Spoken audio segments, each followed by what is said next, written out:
Hello everybody, welcome back to The Winning Agenda. My name's Jesse Muleman Marshall. Hope you've had a fantastic beta launch week. I know I've been enjoying putting together some new decks, cracking open some packs, and just generally getting around the beta launch. We had 2 launch events at our store in Melbourne on the weekend. We were lucky enough to have Mike Hort, one of the Sorcery senior designers from the Eric's Curiosa team, join us for a draft on Saturday night and a sealed event on Sunday. Thanks to everyone who came along. It's just been great to enjoy the beta limited format. Really enjoyed Alpha Limited a lot and enjoyed drafting and playing sealed, but I must say the addition of the 4 beta avatars as options in limited play has been really fantastic for opening up the format. Managed to go 4-0 in sealed with Wave Shaper, which is not something that I would have been able to do with any water deck in Alpha. So it's definitely opened up the metagame there, which intrinsically changes things like how good berry effects are. Or burrow effects, I should say, like berry in Earth. But anyway, more on that later. I'm going to have a video coming out soon to chat about limited events and how you can run them at your store or in your community or around your kitchen table, because it's a fantastic way to play Sorcery. But today what we're here to do is to talk a bit about an announcement that the Sorcery team made as part of the beta launch week, which was about dust rewards. So many of you would be aware that on the bottom of your booster box, you get a little code like this, which is a scratch off that you can enter the code on the Sorcery TCG website when you're logged in, and you can redeem 100 dust for every booster box you open. This came on alpha booster boxes as well as beta booster boxes, and at the time that the alpha booster boxes were delivered, we had no idea what the dust was for. We still don't know, as at the time of beta, exactly how much the dust rewards are going to cost in terms of dust, but what we do know is some of the things now that we're going to actually be able to buy with this dust. So I'm going to take you through some of that now.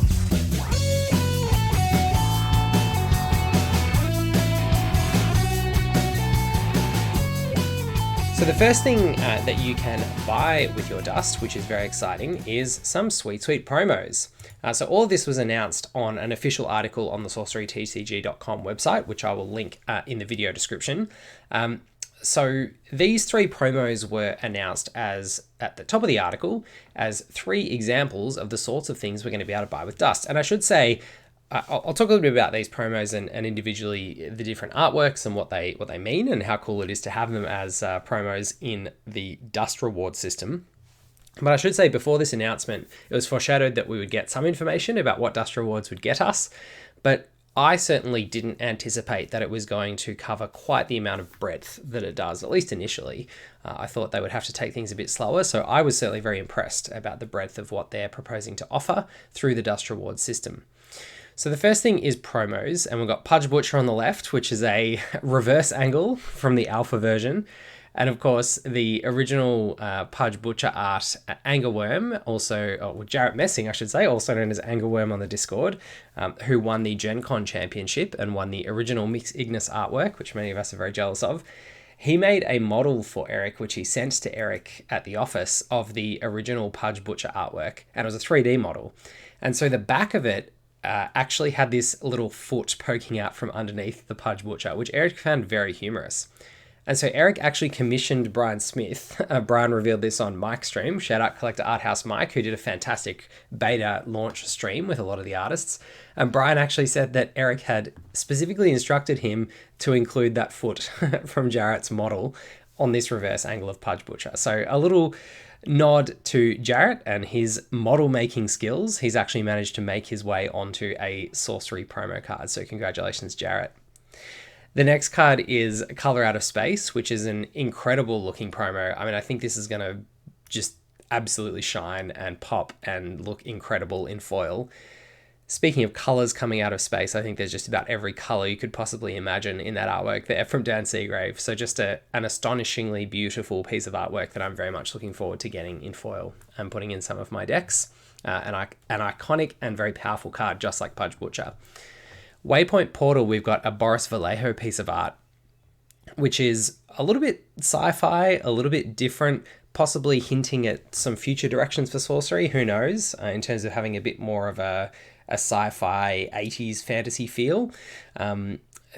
taking a nod back to some of the Frazetta artwork as well from an 80s era, but bringing us something very different compared to a lot of the other art and to the original Waypoint Portal.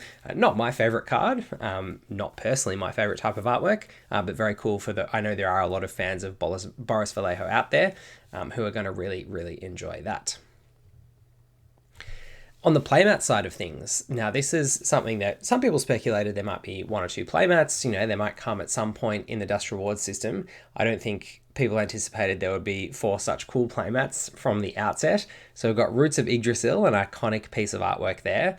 The Primordial Spring, the Watchtower, and the Mirror Realm. So Mirror Realm, of course, was available in the Kickstarter as a 2-player playmat, but here it is available as a single-player playmat as well. And that was certainly, as they announced in the article, a fan favorite during the Kickstarter, and it's great to see it making a return as a single-player mat here as well. On top of the playmats and the promos, they also announced that they're giving us merch. So we'll have at some point the opportunity to purchase those Sorcery t-shirts, which look very cool, and some Sorcery hoodies too, for those of us who want to wear our Sorcery colors on our sleeve or on our chest and share the Sorcery love. So what I was really impressed by in this announcement was the breadth of different things. So some people love promos and having promos to put in their deck or in their folder, in their collection. They've got the opportunity to do that. Playmats for people who like showing off the artwork and enjoying it as they play the game. You've got that. And then this merch as well. So covering 3 really different types of rewards that people might enjoy. And it's great to see this on the website. So how exactly do you redeem these things and when are you going to be able to redeem them? So they said, we are projecting December for this to launch. So that's kind of the indicative date of when these things will start going up on the Eric's Curiosa website. Says the more fulsome answer is, with Dust Rewards, this is how we get started, and we already have other items in the pipeline. Rewards will be available to order from the Sorcery Play Network website. We are projecting December.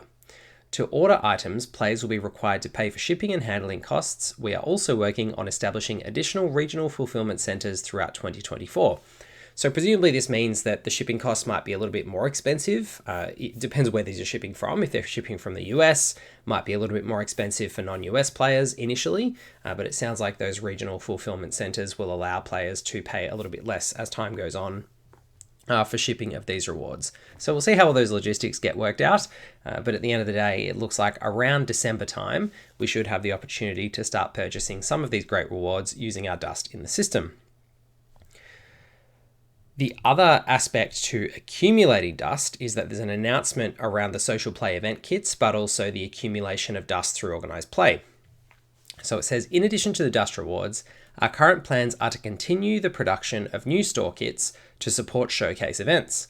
The Sorcery Play Network will allow us to track store and event activity, so we will be able to award future kits proportionally to player engagement rather than just order volume.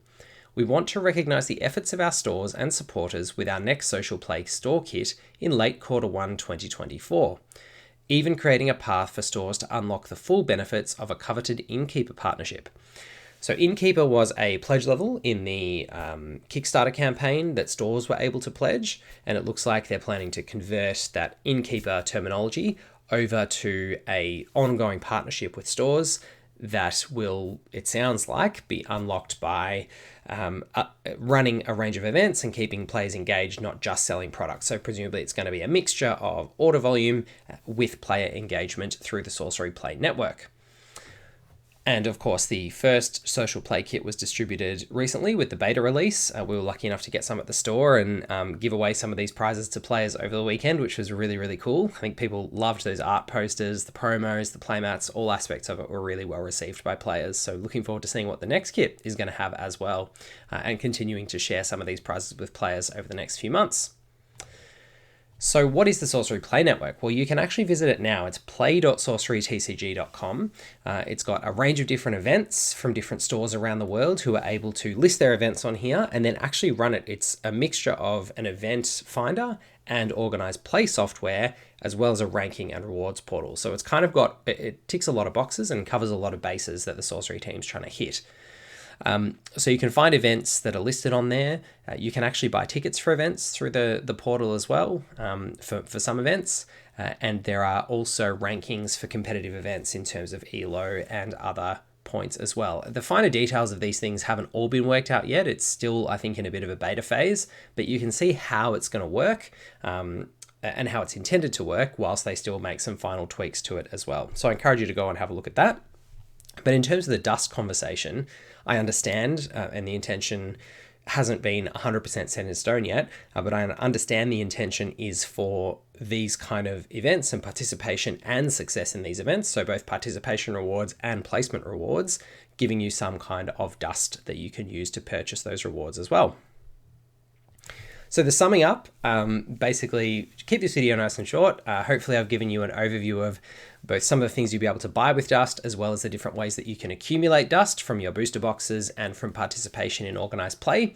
The sum up of all of that is that I think dust looks awesome. I'm really glad that they've put the time and effort into not only getting these little codes onto the bottom of booster boxes, but setting up an organized play system and software that rewards stores for being active and having active player bases, and then setting up and putting the work in to make some rewards. You know, they've commissioned additional original pieces of artwork just for those promo cards. That's really special, given how much of a commitment is to produce hand-painted pieces of art like we have in Sorcery, a commitment and an expense, and then turn those into promo cards and set up the logistics and distribution pipeline to actually get those out to players through the portal. I think it's a really impressive thing for a new game to be doing. I certainly commend the Sorcery team for doing it, and I'm really excited to get my hands on some of those sweet promos, playmats, and merch. So thank you all for watching. Hope you've enjoyed the video. I'll have some more content, as I said, about how to play sealed and limited, sealed and draft, so limited in Sorcery, and what that looks like. I've got some additional parts of my new player series coming up as well. I've had quite a few inquiries about when that's going to be continuing, so that will be coming up in the next couple of months. We've just been completely swamped with beta in the last month or so. So thank you everyone for your interest. Thanks channel members for your continued support of the Winning Agenda, and thank you to everyone for watching, liking, subscribing, and supporting the channel. We'll see you next time.